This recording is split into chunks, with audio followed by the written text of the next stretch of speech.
Pada pertemuan ini, kita akan membahas tentang ukuran pemusatan data, atau istilahnya adalah Measure of Central Tendency. Ada hal penting yang harus dipahami dalam belajar ukuran pemusatan data, atau nanti pada materi ukuran penyebaran data. Yang pertama, ketika kita melakukan suatu penelitian, kita akan sering mengenal istilah populasi dan istilah sampel. Populasi ini akan memiliki karakteristik tertentu. Karakteristik dalam populasi dinamakan parameter. Jadi, parameter adalah karakteristik dari suatu populasi.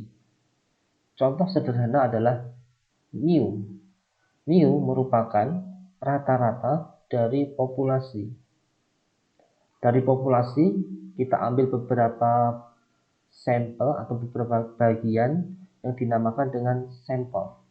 Sampel juga akan memiliki karakteristik tertentu, di mana karakteristik dari sampel dinamakan dengan statistik. Contohnya adalah X bar, rata-rata dari sampel. Sekarang kita akan masuk ke ukuran pemusatan data.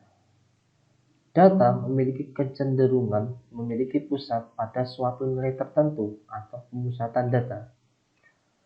Nilai ini menggambarkan atau mewakili dari serangkaian data. Jadi, ukuran pemusatan data dapat diartikan sebagai nilai yang mewakili dari serangkaian data. Untuk lebih jelasnya, kita dapat melihat pada grafik ini, yaitu histogram dari IPK. Pada histogram ini, kita ketahui bahwa mean atau rata-rata sebesar 3,431. Ini adalah salah satu contoh ukuran pemusatan data. Artinya apa? Apabila kita lihat pada histogram ini, dari 3.500 sampel mahasiswa, dapat kita lihat pusat datanya terletak pada mean, yaitu 3,431. Di grafik ini juga dapat kita lihat bahwa data akan berpusat pada nilai sekitar 3,431.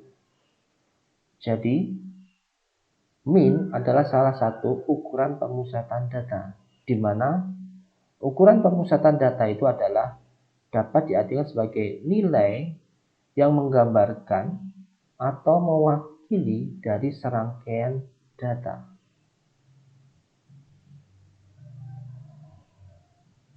Ada beberapa ukuran pemusatan data. Yang pertama, tadi sudah saya jelaskan, yaitu tentang nilai mean atau nilai rata-rata. Nilai rata-rata didapatkan dari jumlah data dibagi banyak data, yaitu sigma xi dimulai dari I1 sampai ke N banyak data dibagi N banyak data. Selanjutnya, untuk ukuran pemusatan data yang nomor 2 adalah modus, yaitu nilai yang sering muncul atau frekuensi paling besar. Atau ada yang memberikan istilah mood. Yang ketiga, yang kita bahas dalam perkuliahan kita untuk ukuran pemusatan data adalah median atau nilai tengah. Pada proses pencarian nilai median, kita akan bedakan untuk data yang berjumlah ganjil dan untuk data yang berjumlah genap. Untuk data berjumlah ganjil seperti ini, misalnya data penelitian terdiri dari 4, 3, 1, 5, dan 6. Untuk mencari median, proses pertama adalah diurutkan dari yang terkecil ke terbesar, sehingga data ini menjadi 1, 3, 4, 5, dan 6. Di manakah mediannya? Median terletak pada urutan yang tengah, yaitu nomor 3. yaitu pada poin atau nilai 4. Selanjutnya yaitu mencari nilai median untuk data yang berjumlah genap. Misalnya datanya seperti ini, 4, 3, 1, 5, 6, 8. Total ada 6 data. Proses yang pertama sama dengan perhitungan pada median untuk data ganjil, yaitu diurutkan dari yang terkecil ke yang terbesar sehingga data menjadi 1, 3, 4, 5, 6, dan 8. Untuk median data genap ada formulanya.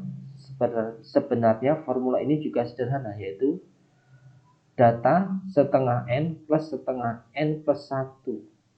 N ini adalah banyak data. Kalau dalam kasus ini, yaitu N ini kita isi dengan total banyak data ini. Jadi ada sebanyak 6 data. Jadi setengah dari 6, 3. Setengah N plus 1, berarti ini 3 plus 1.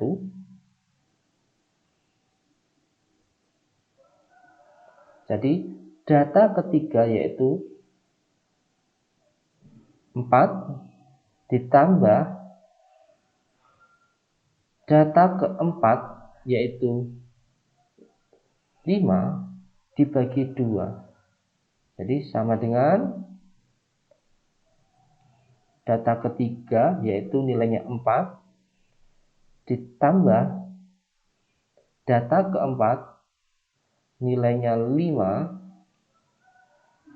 dibagi 2. Medianya akan ketemu 4,5, yaitu ini. Hal yang perlu diperhatikan dalam mencari ukuran pemusatan data, kita harus paham skala data. Sama seperti pertemuan sebelumnya, ketika kita belajar statistik, prinsip dasar yang harus dipahami adalah tentang skala data. Yang pertama, untuk data nominal. Pada data nominal, kita hanya bisa mencari nilai modusnya saja atau mode, yaitu nilai yang paling sering muncul. Kita tidak dapat mencari nilai rata-rata atau nilai median pada tipe data nominal. Karena apa? Karena pada tipe data nominal itu adalah data kategori, misalnya jenis kelamin, laki-laki dan perempuan. Kita tidak dapat mencari rata-rata jenis kelamin. Yang dapat kita jelaskan adalah frekuensi yang paling besar pada variabel jenis kelamin. Yang kedua, tipe data ordinal. Pada tipe data ini, kita dapat menjelaskan dua ukuran pemusatan data, yaitu modus dan median.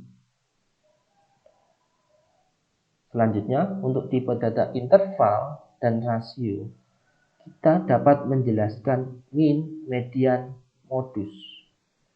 Jadi, untuk tipe data interval atau rasio, kita dapat menjelaskan seluruh ukuran pemusatan data, dimulai dari mean, selanjutnya median, dan modus.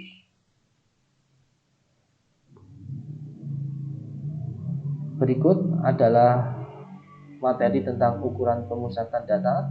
Atas perhatiannya, saya ucapkan banyak terima kasih.